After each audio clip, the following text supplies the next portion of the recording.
రాజకీయాల్లో శాశ్వత మిత్రులు శాశ్వత శత్రువులు ఉండరు. ఇది చాలా సందర్భాల్లో చూస్తుంటాం. అటువంటి దృశ్యమే ఏపీ రాజకీయాల్లో కనిపించింది.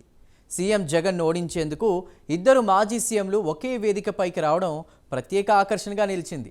ఆ మాజీ సీఎంలు ఎవరో కాదు, ఒకరు టీడీపీ అధినేత చంద్రబాబు, మరొకరు బీజేపీ నేత కిరణ్ కుమార్ రెడ్డి. వీళ్ళిద్దరూ కలిసి ఎన్నికల ప్రచారంలో పాల్గొన్నారు. గతంలో ఇద్దరి మధ్య వైరం నడిచింది. కానీ అనూహ్య పరిణామాల నడుమ ఇప్పుడు ఇద్దరు ఒకటయ్యారు. జగన్ను ఓడించేందుకు కలిసి పనిచేస్తున్నారు. కలిసి ఎన్నికల ప్రచారాన్ని కూడా నిర్వహించారు. మరి రాజీ పడ్డ ఈ మాజీ సీఎంలు అనుకున్నది సాధిస్తారా?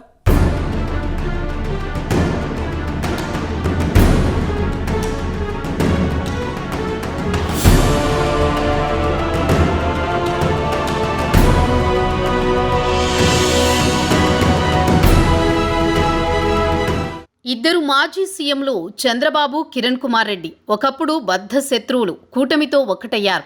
ఇప్పుడు సీఎం జగనే టార్గెట్గా రాజకీయం మొదలుపెట్టారు. ఇద్దరు ఉమ్మడి చిత్తూరు జిల్లాకు చెందినవారే.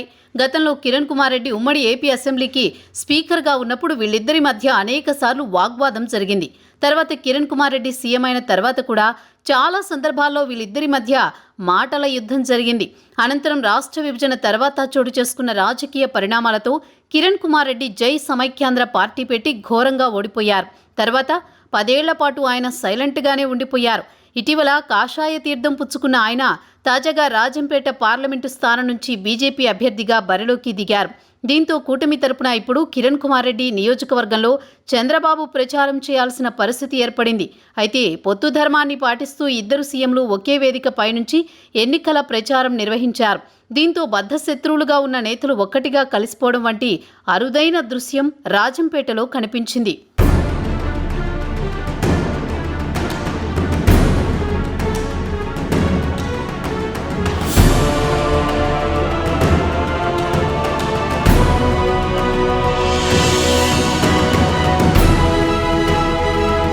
టీడీపీ ఆవిర్భావానికి ముందు చంద్రబాబు కాంగ్రెస్ పార్టీలో పనిచేశారు. అక్కడ ఎమ్మెల్యేగా ఎన్నికై మంత్రిగా కూడా వ్యవహరించారు. ఆ సమయంలో కిరణ్ కుమార్ రెడ్డి సైతం కాంగ్రెస్ పార్టీలో ఉన్నారు. ఆ తర్వాత చంద్రబాబు టీడీపీలో చేరారు. కాంగ్రెస్ పార్టీకి బద్ధశత్రువుగా మారారు. ఆ సమయంలో కిరణ్ కుమార్ రెడ్డి సైతం చంద్రబాబుపై దారుణంగా విమర్శలు చేసిన సందర్భాలున్నాయి. వైఎస్ అకాల మరణంతో కిరణ్ సీఎం అయ్యారు. ఉమ్మడి రాష్ట్రం చివరి ముఖ్యమంత్రిగా ఆయన పనిచేశారు. అదే సమయంలోనే జగన్ కాంగ్రెస్ పార్టీ నుంచి బయటకు వచ్చారు. కిరణ్ కుమార్ రెడ్డి ముఖ్యమంత్రిగా ఉన్నప్పుడు ఆయన ప్రభుత్వంపై జగన్ నేతృత్వంలోని ఎమ్మెల్యేలు అవిశ్వాస తీర్మానం ప్రవేశపెట్టారు. ఆ సమయంలో కిరణ్ కుమార్ రెడ్డికి చంద్రబాబు నాయుడు రాజకీయంగా సహకరించి ముఖ్యమంత్రి స్థానాన్ని పదిలం చేశారు. అప్పట్లో ఈ వ్యవహారం చాలా పెద్ద చర్చకు దారితీసింది. అప్పటి నుంచి ఇద్దరూ కలిసే జగన్ను టార్గెట్ చేస్తూ వచ్చారని టాక్ వచ్చింది. పైగా రాజకీయంగా జగన్ను ముప్పు తిప్పలు పెట్టారని రాజకీయ వర్గాల్లో చర్చ సాగింది.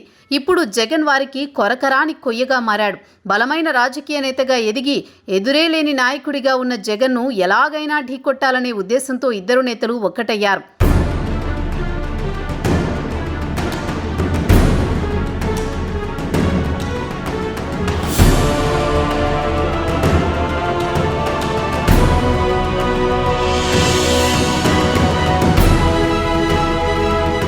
అయితే రాష్ట్ర విభజనతో కాంగ్రెస్ ఉనికి కోల్పోయింది. కిరణ్ రాజకీయంగా సైలెంట్ అయిపోయారు. కొద్ది రోజుల తర్వాత కాంగ్రెస్ పార్టీలో చేరారు. కానీ ఆ పార్టీకి భవిష్యత్తు లేదని బీజేపీ తీర్థం పుచ్చుకున్నారు. ప్రస్తుతం ఏపీలో టీడీపీ, జనసేన, బీజేపీ కూటమి కట్టాయి. దీంతో కిరణ్కు రాజంపేట పార్లమెంటు స్థానం దక్కింది. దీంతో కిరణ్ చంద్రబాబుతో చేతులు కలపాల్సి వచ్చింది. ఎన్నికల ప్రచారంలో భాగంగా కిరణ్ కుమార్ రెడ్డి ఒకే వేదికపై దర్శనమిచ్చారు. వీరితో పాటు పవన్ కళ్యాణ్ కూడా ఉన్నారు. పవన్ వారితో సెల్ఫీ తీసుకున్న ఫోటోలు ఇప్పుడు సోషల్ మీడియాలో వైరల్గా మారాయి. దీనిపై రకరకాల కామెంట్స్ వినిపిస్తున్నాయి. ఒక సీఎంను ఓడించేందుకు ఇద్దరు మాజీ సీఎంలు ఏకమయ్యారన్న కామెంట్ హైలైట్ అవుతోంది.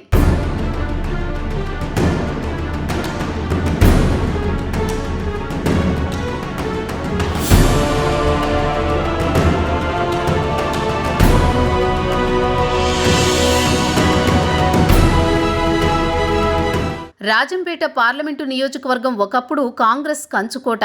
ఇక్కడి నుంచి ఎక్కువసార్లు కాంగ్రెస్ గెలిచింది. టీడీపీ 2 సార్లు గెలిచింది. గత 2 సార్లు జరిగిన ఎన్నికల్లో వైసీపీ నుంచి మిథున్ రెడ్డి విజయం సాధించారు. 2024లో కూడా మిథున్ రెడ్డి వైసీపీ నుంచి అభ్యర్థిగా ఎన్నికల బరిలో ఉన్నారు. కూటమి నుంచి కిరణ్ కుమార్ రెడ్డి రంగంలో ఉన్నారు. హోరాహోరీగా సాగే పోటీలో కిరణ్ కుమార్ రెడ్డి భవితవ్యం తేలనుంది. గతంలో ఇక్కడ బీజేపీ ఒకసారి పోటీ చేసి ఓడిపోయింది. 2014లో బీజేపీ అభ్యర్థిగా రంగంలోకి దిగిన దగ్గుబాటి పురంధేశ్వరి ఓడిపోయారు. అప్పట్లో కూటమి తరపున పోటీ చేసిన పురంధేశ్వరికి పరాజయం తప్పలేదు. ఇప్పుడు అదే స్థానం నుంచి అదే ప్రత్యర్థిపై కిరణ్ కుమార్ రెడ్డి పోటీ చేస్తున్నారు. మరి ఈసారి బీజేపీ ఇక్కడ గెలుపు జెండా ఎగరేస్తుందా?